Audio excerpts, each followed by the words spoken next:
En el video de hoy le vamos a explicar qué es la esquizofrenia, el modelo explicativo, la evaluación del trastorno y además le vamos a dar un ejemplo del análisis funcional partiendo de un artículo de investigación, y el link se lo vamos a dejar entonces en la cajita de información para que ustedes lo puedan visualizar.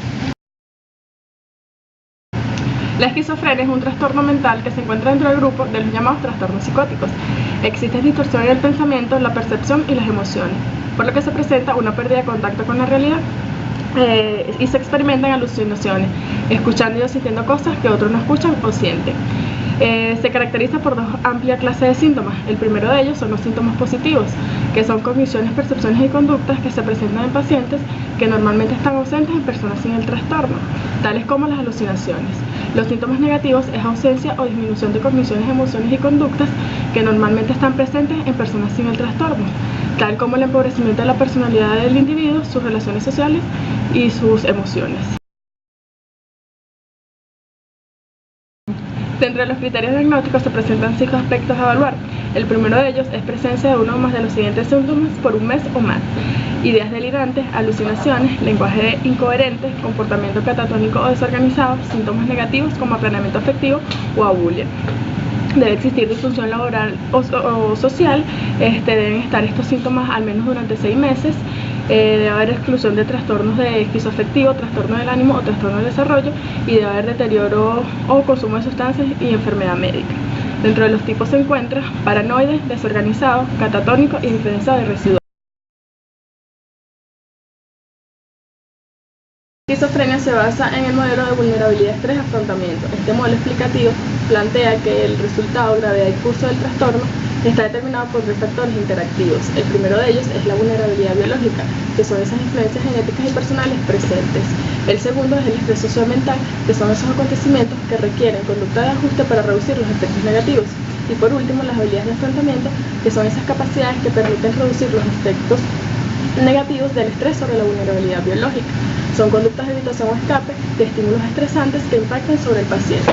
El objetivo de la terapia psicológica es desarrollar y fortalecer los factores de protección de la persona, tales como la adherencia al tratamiento, las capacidades cognitivas y apoyo social que permitan disminuir los estresores ambientales que influyen sobre la vulnerabilidad biológica. A continuación vamos a hablar sobre los puntos de evaluación del tratamiento para la posible intervención. La evaluación debe ser integral y está atada a los objetivos y herramientas de la terapia. Esta debe estar identificada por los puntos fuertes y débiles del paciente y el entorno donde se encuentra. En primer lugar, es importante evaluar la historia y la evolución del trastorno. Es importante comenzar con la evaluación psiquiátrica para conocer los antecedentes tanto psiquiátricos del paciente como familiares. Asimismo, la medicación actual del paciente y la pasada. Posteriormente, por medio de entrevistas, se tiende a explorar todas las áreas de vida del sujeto. Asimismo, se contacta a los familiares más cercanos de este y a sus cuidadores para realizar entrevistas a profundidad y conocer las diferentes áreas del sujeto que están implicadas en el trastorno. En segundo lugar, se necesita saber qué conocimientos y educación tienen tanto el paciente como los cuidadores sobre el trastorno, para identificar cuáles son las creencias, los mitos y los significados que están asociados a esto. Representa la base de la psicoeducación.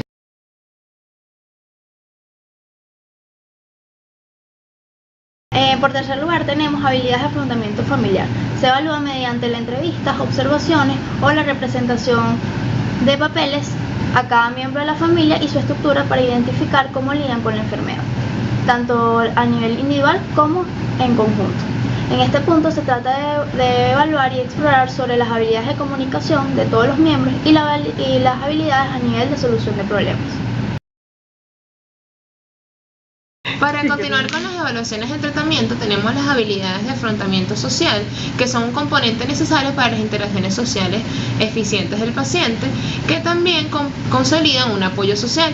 Se utiliza entonces la representación en papeles y la observación para la evaluación de los siguientes componentes, que serían las habilidades no verbales, que se refieren más que a todas las expresiones y a los gestos, los componentes paralingüísticos, que serían como el volumen o el tono de la voz, los componentes verbales y el equilibrio interactivo, que son cómo se entrelazan las respuestas.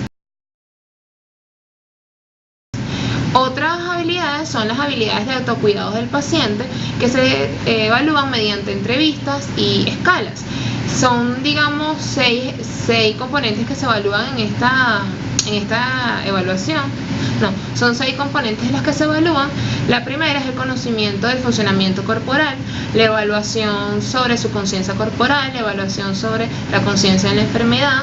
También está la evaluación sobre la conciencia de la autoestima también está la evaluación de la conciencia de la autoestima y de la autoeficacia, la evaluación de la adherencia al tratamiento y también la evaluación de las capacidades de autocontrol del paciente en el momento de reconocer y controlar los síntomas.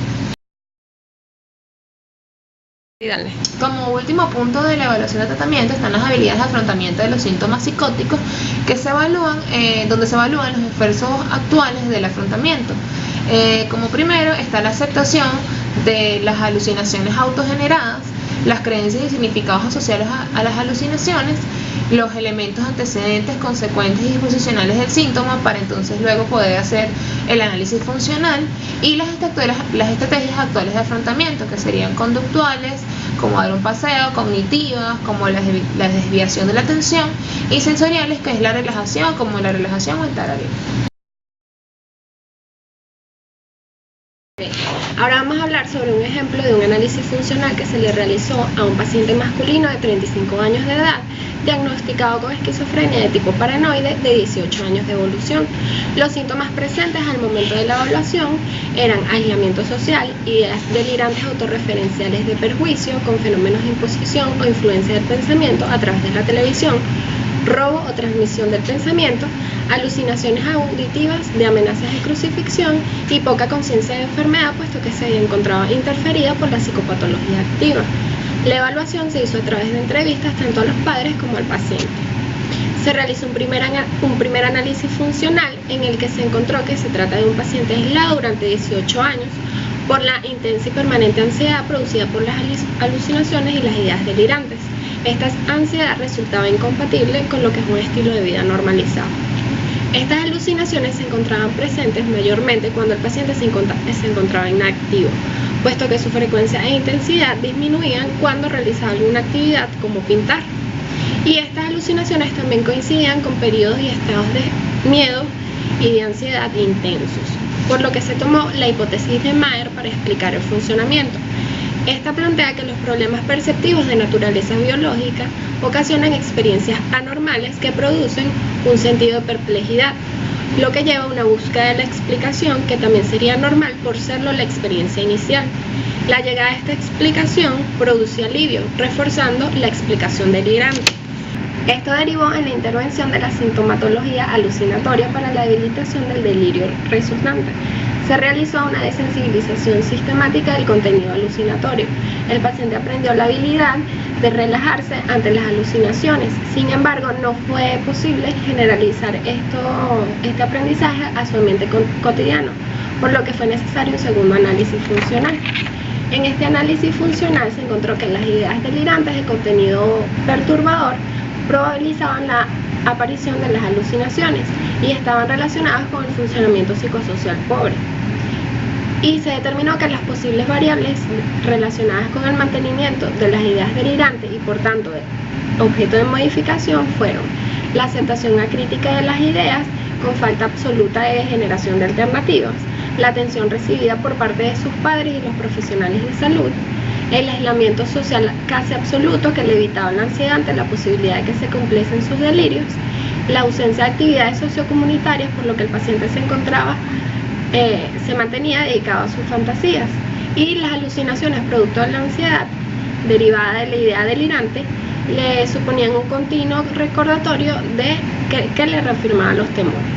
Esto derivó en la intervención del grado de convicción del paciente en sus creencias perturbadoras mediante la reestructuración cognitiva. El paciente logró disminuir su grado de creencia en estas ideas y se emitieron mayores explicaciones alternativas.